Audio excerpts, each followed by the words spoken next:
Kita sering tidak sadar, kata Syekh Said Nursi, kita itu hidup kita biasanya pakai rumus yang kiri itu, ketidaksadaran. Apa? Kita bersandar pada kekuatan kita, tujuan hidup kita ya kepentingan-kepentingan, konflik kita jadikan landasan hidup, penyemangat, rasisme, kesukuan. Jadi maksudnya ikatan kecil kita jadikan pengikat. Ras kita, suku dan lain sebagainya. Nah, hidup kita sering begini, kata Syekh Said Nursi. Kita akan sering diminta mengandalkan kekuatan sendiri. Kata Syekh Nursi, tidak akan kondusif.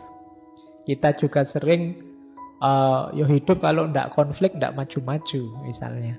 Konflik saja wis, tawuran saja nanti maju. Nah, kan ada yang bilang begitu. Kata Syekh Nursi, tidak, kita sering meleset di situ.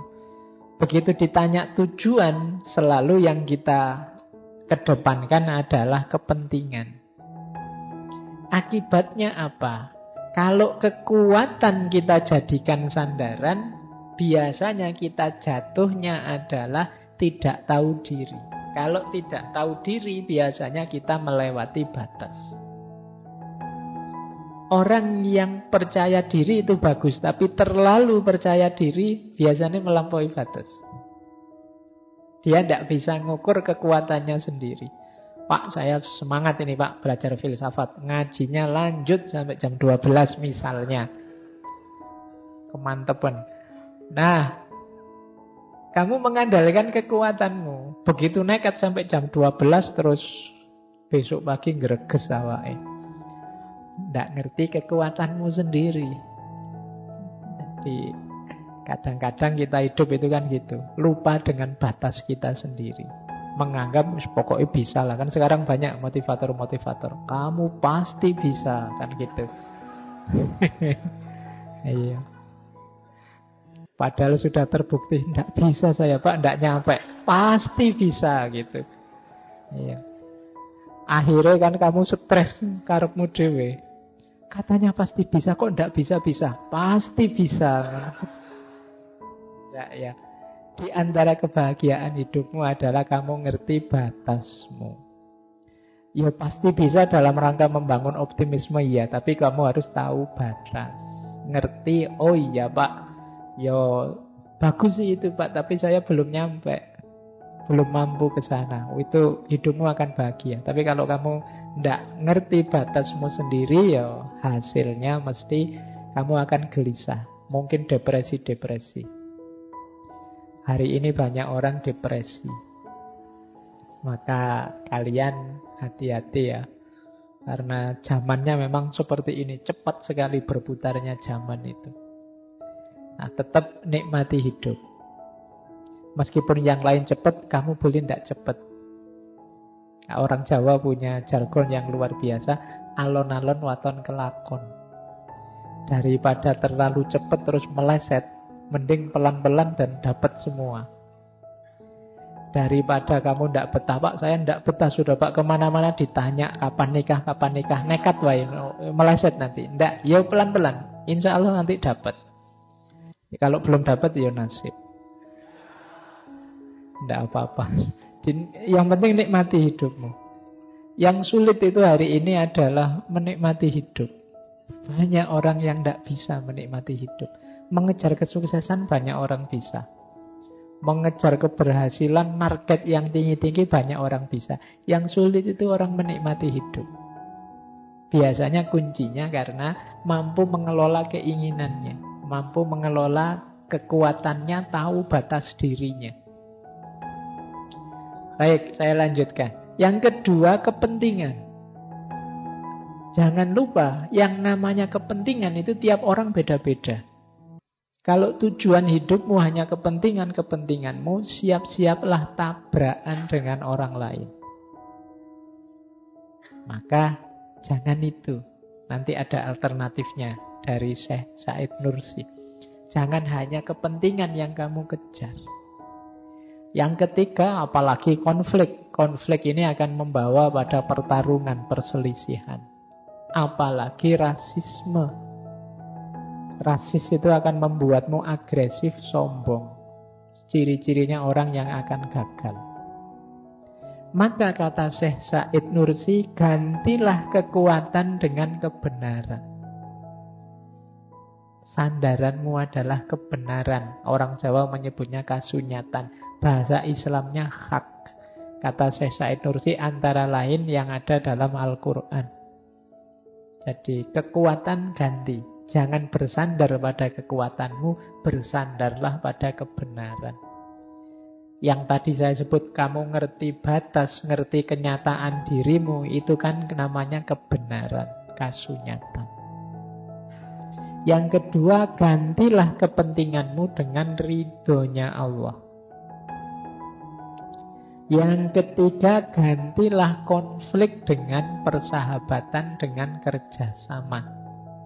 Yang keempat, gantilah circle kecilmu tadi yang namanya rasis tadi dengan circle yang lebih besar, agama, kemanusiaan, tanah air. Jadi kebangsaan, kemanusiaan, agama itu kan circle-nya lebih besar, biar kita tidak sempit. Ini akan membuat hidup kita lebih bahagia, lebih kondusif.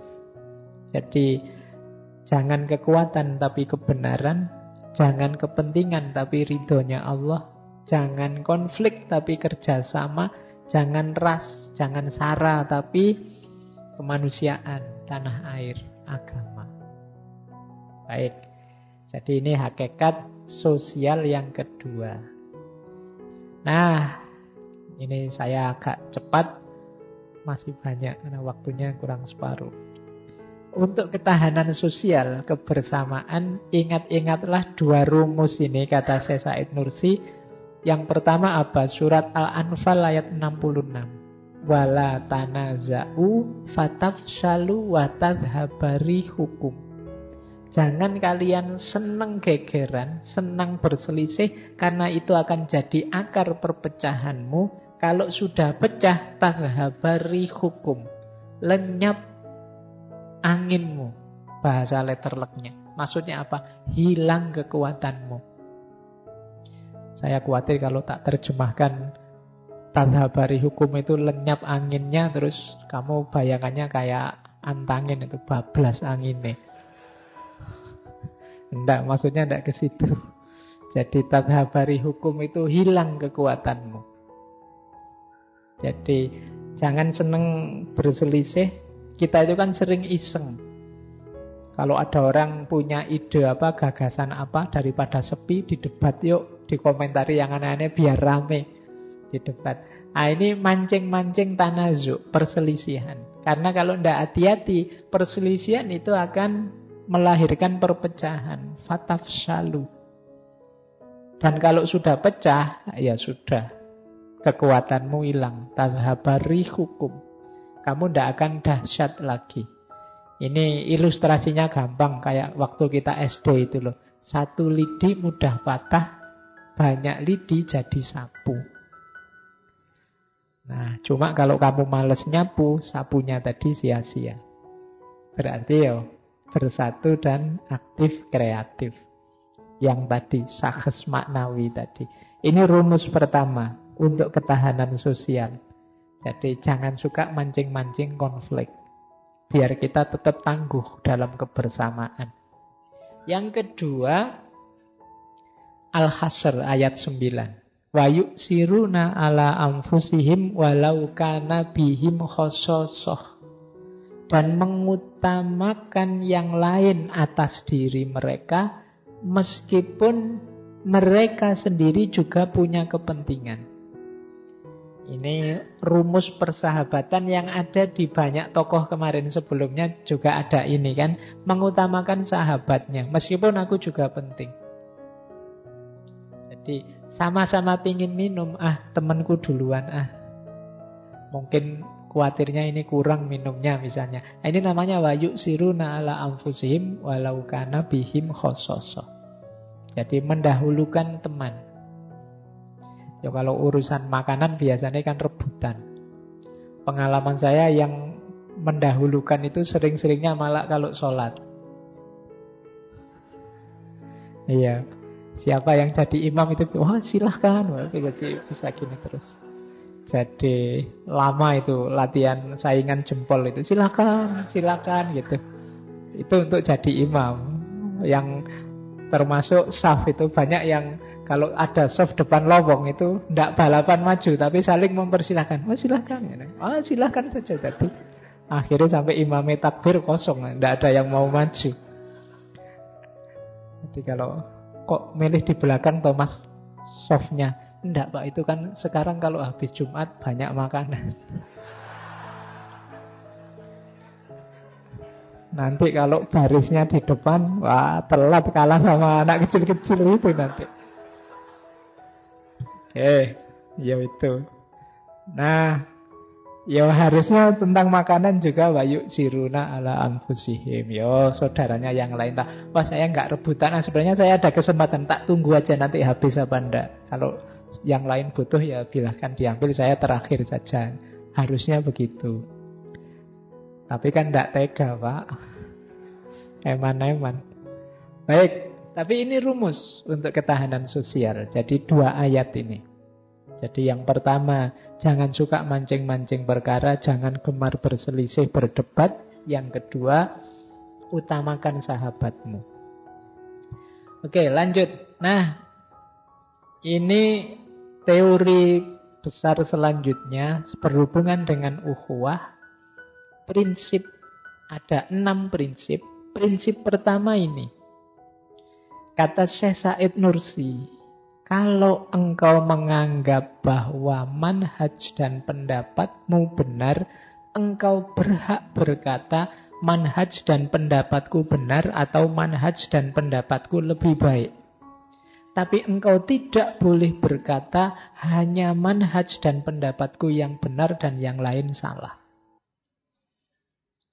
Sederhananya begini, engkau boleh yakin bahwa dirimu benar, tapi engkau tidak boleh memvonis yang berbeda dengan dirimu pasti salah.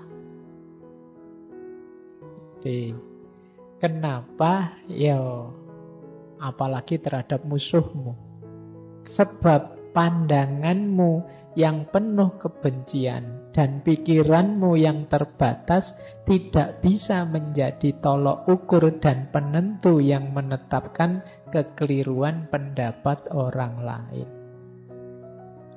Jadi, boleh kamu yakin saya yang benar, tapi kamu tidak boleh menghakimi orang lain sebagai salah.